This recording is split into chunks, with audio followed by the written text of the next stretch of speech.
It was only Rachel's second day on the job as a cleaner at Thompson Enterprises, and the weather was as harsh as her circumstances. The sky was a deep, brooding grey, and heavy rain poured relentlessly onto the cracked sidewalks of the city. Rachel clutched a small, worn-out umbrella as she hurried toward the office. Though she barely had money for transportation or lunch, she was grateful just to be employed after months of struggling. As she approached the company building, something caught her eye. An elderly woman stood in the rain, drenched and trembling, with no coat, no shoes, and no sign of where she was heading. Her clothes clung to her frail body, and her eyes looked lost. Something stirred in Rachel's heart as she watched the woman shiver, helpless under the storm. Without hesitation, Rachel rushed over and shielded the woman with her umbrella. "Ma'am, you'll get sick standing here," she said softly, trying to offer some warmth in the cold morning air. The woman, who introduced herself as Mrs. Jenkins, shook her head slowly and said, "I have nowhere to go. My dear, I came from the countryside. I don't know anyone in this city." Rachel's heart broke at the sight and sound of her. Despite having only a few dollars in her pocket, she reached in and tried to hand over what little she had.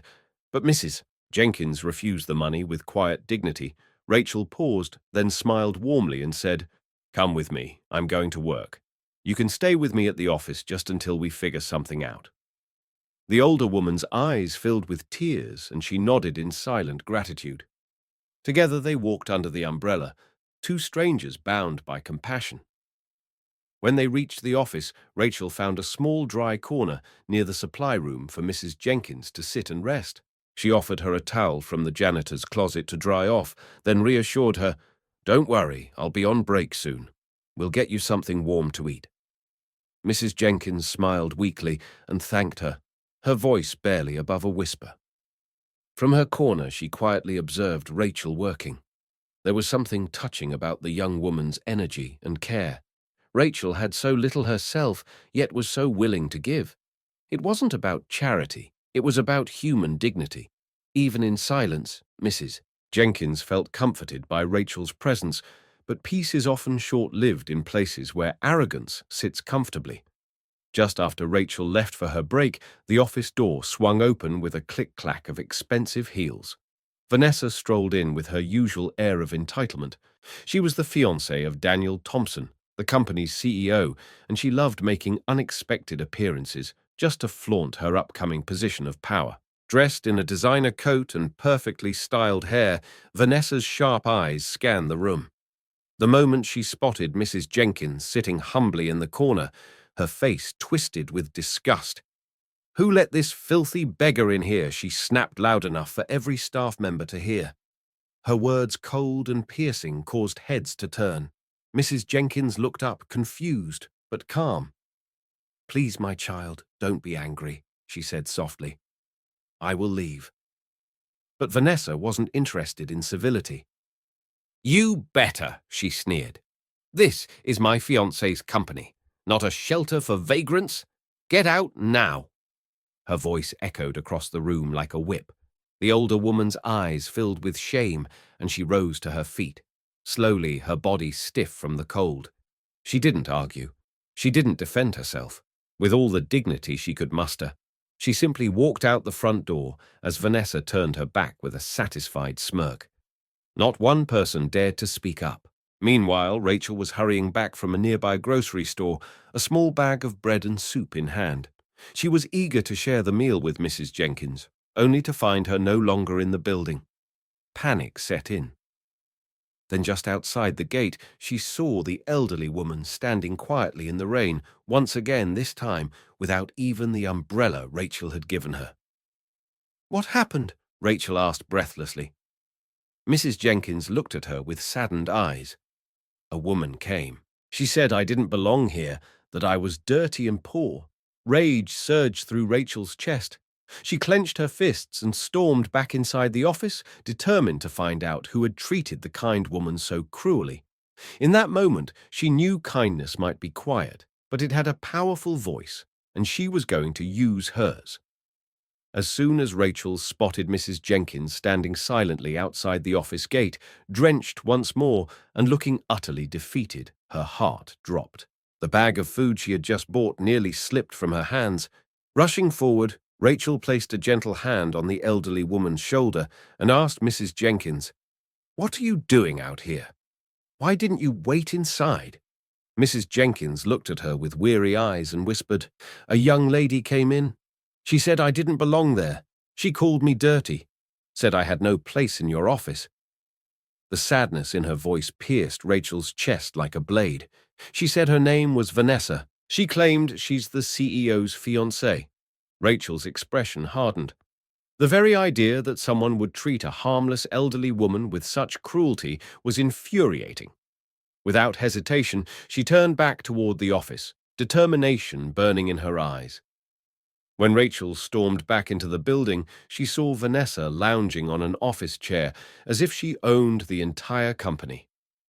The sight made her blood boil. Vanessa was casually inspecting her manicure, completely unconcerned about what she had just done.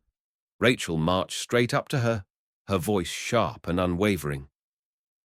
"Vanessa," she said loud enough for everyone to hear, "how dare you speak to that elderly woman like that? What gave you the right to throw her out into the rain?" Vanessa looked up, slowly amused. "Oh, it's the cleaner girl," she said mockingly. "Is that beggar your relative?" "Your mother?" Rachel's eyes flashed. "She's not my mother, but she's someone's mother. She's a human being, and she deserved kindness, not insults." Vanessa rolled her eyes and stood up, pointing a manicured finger in Rachel's face. "You're just a cleaner. Know your place. I warned Daniel about hiring people like you. Now I see I was right." Rachel didn't back down. "You think money and titles give you permission to treat people like trash? You're wrong. A good woman is defined by her heart, not her heels." Vanessa's expression twisted with rage. "You'll regret speaking to me like this," she hissed. "You're fired. Just wait. I'll make one call, and you'll be out on the streets by tomorrow." Rachel's voice didn't shake. "Do whatever you want. I'd rather be jobless than work in a place where people like you walk free hurting others without consequences." She turned and walked out of the office, her head held high, heart pounding with both fear and pride. Outside, Mrs. Jenkins was still waiting, confused and concerned. Rachel gave her a weak smile. "Don't worry, Mrs. Jenkins. You're coming home with me." Meanwhile, inside the office, Vanessa pulled out her phone and quickly dialed Daniel. Her voice shifted to a trembling sob as she painted a false story. "Daniel," she cried, "something terrible just happened. That new cleaner, Rachel. She brought a group of her street friends into your office. They insulted me. They tried to hurt me. I was so scared. I thought they were going to attack me." Daniel, currently out of town on a business trip, was stunned. "What, are you serious?" he asked, his voice filled with alarm. "Yes," Vanessa continued, layering on the lies. "She even said she doesn't care about this job and stormed out like she owns the place. You have to do something. Daniel, please." There was a long pause on the other end. "I'll handle it," he finally said. "Just go home and stay safe." That evening, Rachel and Mrs. Jenkins sat in Rachel's tiny apartment. It was a modest one-room space with an old mattress, a single light bulb, and a worn-out table, but it was filled with warmth and dignity. Rachel was serving the food she had bought earlier when her phone rang. The screen flashed an unknown number, and she hesitated before answering. "Hello," she said cautiously. A stern voice answered Rachel. "This is Daniel Thompson. I'm the CEO of the company where you worked until today." Rachel's heart skipped a beat. "Sir, good evening," she said carefully. "Don't bother with greetings," Daniel snapped. "How dare you cause chaos in my office? Vanessa told me everything. You brought strangers in and threatened her." Rachel's jaw dropped. "Sir, that's not true. I didn't bring anyone. I just helped an old woman. She wasn't disturbing anyone." Vanessa insulted her and forced her out. Daniel didn't soften. "Even so, you should have reported it. You've only been working with us for 2 days, and already you've caused trouble. This is unprofessional." Rachel clenched her jaw. "So I'm being fired for helping someone in need?" "For standing up to cruelty," Daniel sighed. "Vanessa says she'll leave me if I don't fire you. I can't risk losing her over this." Rachel let out a bitter laugh. "Then that tells me all I need to know about you, sir. You're not a leader. You're a puppet. Keep your job. I don't need it." And with that, she ended the call and placed the phone down with a heavy heart. As the room fell quiet, Mrs. Jenkins looked at Rachel with teary eyes. "My child, I'm so sorry. Because of me, you lost your job."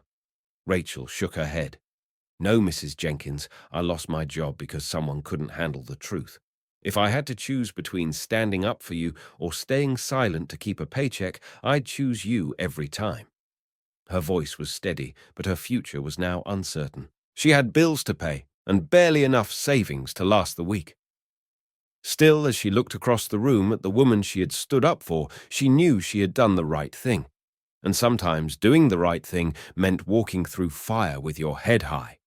That evening, after a long day of emotional turmoil, Rachel sat beside Mrs. Jenkins in the quiet of her modest apartment. The small room was dimly lit, and the sound of distant traffic barely reached their ears. Rachel had tried to stay cheerful, despite losing her job, over an act of kindness.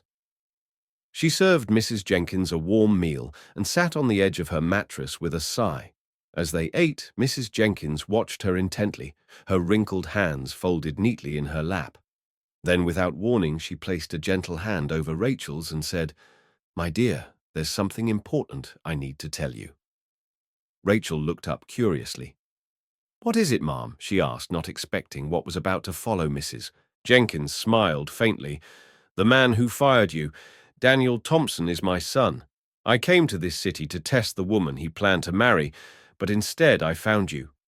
Rachel blinked in disbelief. "Wait, you're the CEO's mother?" she asked, her voice barely above a whisper. Mrs. Jenkins nodded. "Yes, I disguised myself because I wanted to see how people would treat someone who had nothing. And you, Rachel, treated me with more love than I've seen in years." She paused for a moment and then added with sincerity, "That's why I want you to marry my son." Rachel nearly choked on her food. "Marry your son? But I barely know him." Mrs. Jenkins smiled, her eyes sparkling. "I know it sounds sudden, but from the moment you held that umbrella over me, I knew you had a good heart. You have the kind of kindness that can't be taught." Rachel stared at her in shock, unsure of how to respond.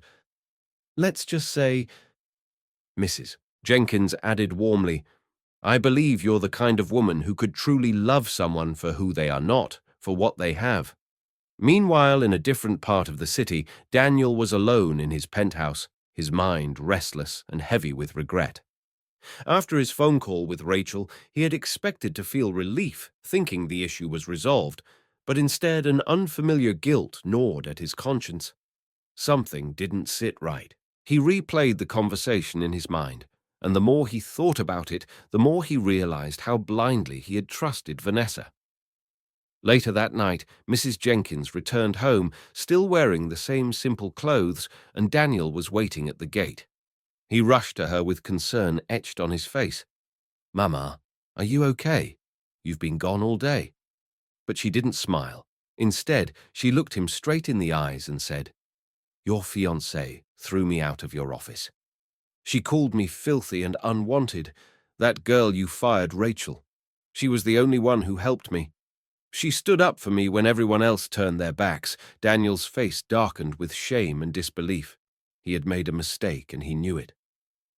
The following morning, Daniel made his decision. He confronted Vanessa and ended their engagement without hesitation. She pleaded, cried, and even accused Rachel again. But Daniel didn't waver. He had seen Vanessa for who she truly was, entitled, cruel, and dishonest. But more importantly, he wanted to right his wrong with Rachel. Still, a part of him hesitated. He needed to know whether Rachel would care for him if he wasn't wealthy. He needed to know whether her heart was truly pure or if her kindness had conditions. So he and his mother devised a plan. Daniel would call Rachel and pretend to be a struggling man. He would introduce himself not as the CEO but simply as Austin, a friend of Mrs. Jenkins. If Rachel still treated him with the same warmth and sincerity, then he would know her love was real. Rachel received the call later that day. The voice on the other end was soft and modest. "Hi, this is Austin," the caller said. "My mother told me about you. She said you were incredibly kind to her. I'd like to meet you if that's okay." Rachel smiled, touched by the idea. "Of course," she replied. "Your mother is an amazing woman. I'd love to meet the son she's so proud of." They arranged to meet at a small park near the city's edge, a quiet place with benches under trees and little foot traffic. When the day came, Rachel dressed simply in a light sundress and sandals. She had no idea she was walking into a test. She just thought she was meeting a man whose mother she admired. And when she saw him, Daniel, now dressed in faded jeans and a plain t-shirt sitting on a bench, she greeted him like an old friend. The conversation flowed naturally. Rachel teased him about sharing a name with her old boss and laughed when she called that boss foolish for firing her so quickly. Daniel, holding back a smile, played along. "He sounds like a terrible manager," he joked. They talked for hours, from personal dreams to the challenges of life, and Rachel never once questioned his humble appearance. She didn't ask about money or status. Instead, she listened, encouraged, and even joked that his mom had oversold him like a market woman. Daniel was moved. Every word Rachel spoke confirmed what his mother had already seen. This woman had a heart full of grace. She didn't care about wealth titles or appearances. She cared about integrity. And in that moment, Daniel realized something else. He wasn't just testing Rachel's heart. He was falling for it. The days that followed Daniel and Rachel's first meeting at the park unfolded like chapters in a book neither of them had planned to write. They continued to see each other always in modest places, small diners, quiet, public gardens, and long walks through the quieter neighborhoods of the city. Daniel, still disguised as Austin, maintained his humble appearance, faded jeans, old sneakers, and a second-hand phone. Yet each time they met, he found himself growing more drawn to Rachel's spirit. She never once asked about his job, his income, or his background. Instead, she asked about his values, his dreams, and how he treated his mother. Her eyes lit up when she spoke of things that mattered: dignity, love, justice, and simplicity. Daniel had spent his entire adult life surrounded by people who admired his wealth or feared his power, but Rachel only seemed to admire his heart, and that made him feel seen for the first time in years. One evening, as the sun dipped below the skyline and bathed the park in golden light, Daniel decided it was time. They sat together on the same bench where they had first met. Rachel was laughing at one of his stories when he suddenly turned to her, his expression more serious than usual. "Rachel," he said softly, taking her hand, "I know we haven't known each other very long, but these weeks with you have been the most real and honest I've experienced in a very long time." She tilted her head, slightly surprised by his shift in tone. "You make me want to be a better man. You remind me that there's still goodness in this world." Then, without any grand gestures or rings, he asked, "Will you marry me?" Rachel froze. Her heart stuttered. "Wait," what she whispered. "You want to marry me?" Daniel nodded, his eyes steady. "I know what I see in you, and I don't want to waste time." Rachel sat in stunned silence, then slowly smiled, her cheeks flushed with emotion. "Yes," she said at last. "Yes, I will, still unaware of his true identity." Rachel returned home that night, both elated and anxious. She couldn't believe someone who seemed to have so little could make her feel so rich in heart. A few days later, she received an unexpected call from Thompson Enterprises, the very company that had fired her. The manager's voice on the line was professional but slightly apologetic. "Miss Rachel," he began, "our CEO has reviewed your case and wants to personally correct the mistake. He would like to rehire you, not just as a cleaner, but as his personal assistant." Rachel was speechless. She stammered, I don't know what to say." The manager continued, "Please think it over. We'd be honored to have you back." After a moment of reflection and a reminder from her growing bills, Rachel agreed. She would return to work, but this time on her terms. When Rachel arrived at the company the next morning, she dressed her best but kept her humility intact. She was led to the top floor, something that had never happened during her days as a cleaner. Her heart pounded as she approached the CEO's office. "Come in," a deep voice called from inside. Rachel opened the door and stepped in. She gasped. There, sitting confidently behind a grand mahogany desk, was the man she knew only as Austin. Her jaw dropped. "You," she whispered. Daniel stood slowly, giving her a smile that was both tender and apologetic. "Rachel, there's something I need to explain." She took a step back, her mind spinning. "You're Daniel Thompson, the CEO I called you." "Foolish." Daniel laughed gently. "Yes, you did. And I deserved it." Daniel invited her to sit, and for the next hour he told her everything. The test, the disguise, the reason he had kept his identity a secret. Rachel listened, arms folded, expression unreadable. "You lied to me," she said finally. "You let me believe you were struggling. Why?" Daniel sighed. "Because I had to know if your love was real. If you knew who I was from the start, would you have treated me the same? I've been burned before, Rachel. I needed to be sure." Silence fell between them. Then Rachel shook her head slowly. "You didn't need to test me. You just needed to trust me." Still, despite the deception, she couldn't deny how much she had grown to care for him, and she saw the same sincerity in his eyes, now that she had seen in the park. Later that week, Mrs. Jenkins, now no longer in disguise, called Rachel and invited her to her home. Rachel assumed it would be a cozy apartment, maybe in a quiet suburb. But when her taxi pulled up in front of a massive gated mansion, her breath caught. She double-checked the address. "This can't be right," she muttered. But the security guard greeted her with a kind smile and opened the gate. Inside the house was a palace, marble floors, chandeliers and gardens that stretched like a fairy tale. Mrs. Jenkins met her at the door, dressed elegantly, but with the same warm eyes. "Come in, my daughter," she said gently. Rachel stood frozen. This is your home?" she asked. Mrs. Jenkins nodded. "Yes, and now that you know the truth, I hope you understand why we did what we did." Rachel's eyes welled with tears. She wasn't angry, she was overwhelmed. "I don't care about any of this," she whispered. "All I wanted was honesty." Mrs. Jenkins smiled, embracing her tightly. "And that's why you're perfect for my son." Rachel stood in the heart of the mansion's grand living room, her emotions tangled like the chandelier hanging above her. The truth had hit her hard.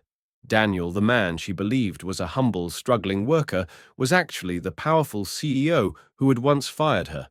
And Mrs. Jenkins, the kind woman she'd protected and housed, was not a helpless stranger, but the wealthy mother of that same CEO. It felt like her world had tilted on its axis. Though the luxurious surroundings dazzled the eyes, her heart battled a storm of conflicting feelings. She had been honest from the beginning, had offered her last coins and a dry corner of her workplace without expecting anything in return.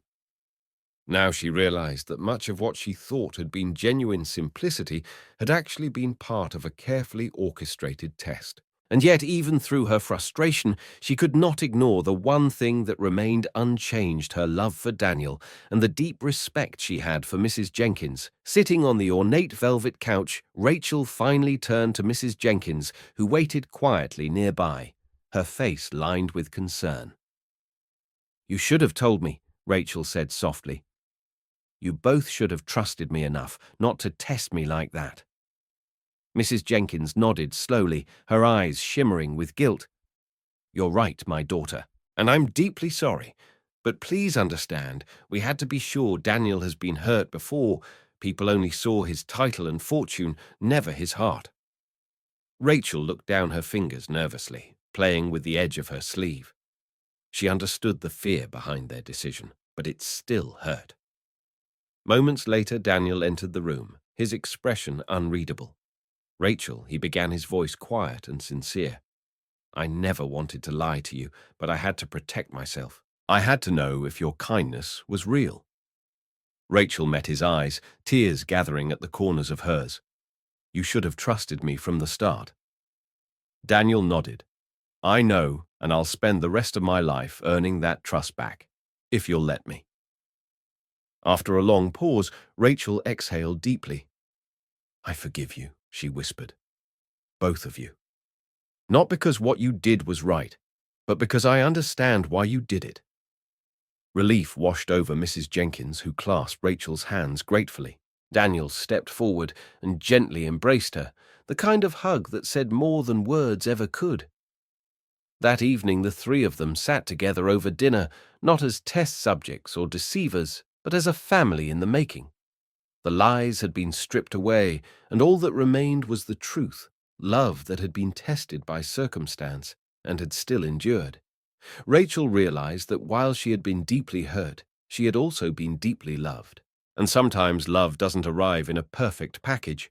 It arrives through stormy days, misunderstandings, and complicated revelations. Months later, under a sky painted with soft hues of dusk, Rachel and Daniel exchanged vows in a breathtaking garden ceremony.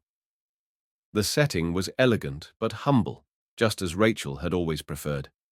Strings of fairy lights danced above the heads of friends and family, while Mrs. Jenkins beamed from the front row. Rachel wore a simple ivory gown, her hair adorned with fresh wildflowers, and Daniel stood tall beside her, eyes filled with admiration. The ceremony wasn't about wealth, power, or titles. It was about second chances, integrity, and the journey they had taken to find each other.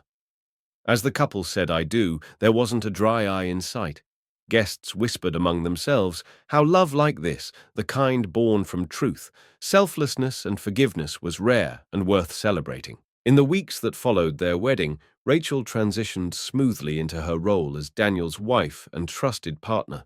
Though she now lived in a mansion and dined with business elites, she remained the same woman who once offered her umbrella to a stranger in the rain. She began using her new platform to advocate for kindness in corporate culture, reminding executives and staff alike that the way they treated janitors, receptionists, and guests said more about their character than any resume ever could.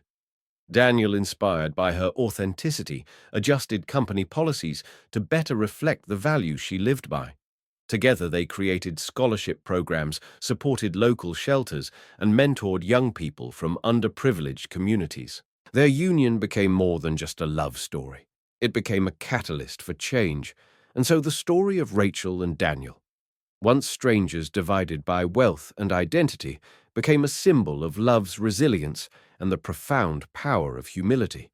It taught those who heard it that character isn't defined by position, money, or background, but by how we treat those with nothing to offer us. The cleaner, who had once been fired for her compassion, ended up being the heart that transformed a CEO's entire world, and in the end, it wasn't her resume or her clothes that won her a place in that mansion. It was her soul. The tale closes with this simple reminder: when we choose kindness, even in silence, we pass life's greatest test. And when we love with integrity, no disguise can ever hide the truth for long. If this story moved you, inspired you, or made you reflect on the power of kindness and integrity, we invite you to become part of the Deep Inside HQ community. Here we share human stories that go beyond the surface, stories that remind us who we truly are when no one is watching. Don't forget to subscribe, turn on the notification bell, and leave a comment with your thoughts. Your voice matters, and your presence helps us keep spreading the message of respect, compassion, and authenticity in a world that truly needs it.